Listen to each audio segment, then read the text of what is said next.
تبدأ حكايتنا في هذا البلد الجميل، حيث يعيش الجميع بسعادة وهناء.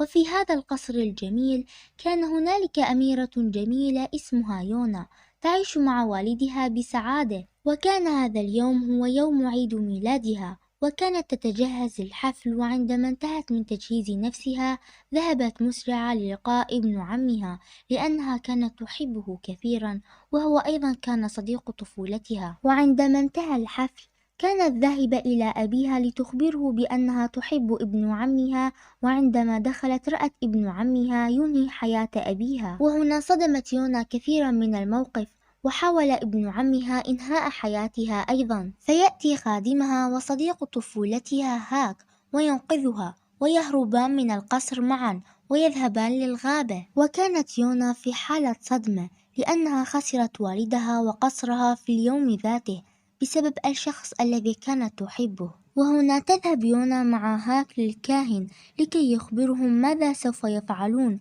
وأخبرها الكاهن بأن عليها جمع التنانين الأربعة الأسطورية لكي يساعدوها في استرداد المملكة. وهنا بدأت يونا رحلتها الشاقة، وبدأت تبحث عنهم. وفي رحلتها ازدادت يونا قوة وصبرا، ولم تعد تلك الفتاة الباكية المدللة. وأخيرا وجدت التنانين الأربعة، وبدأوا رحلتهم لإيقاف الشر والظلم. وهنا انتهت حكايتنا. العبرة من قصة هذا الأنمي هو مهما واجهت من صعوبات، ومهما تغيرت حياتك للأسوأ، ثق بأنها لن تدوم طويلا، وسوف يتحسن كل شيء عاجلا أم آجلا.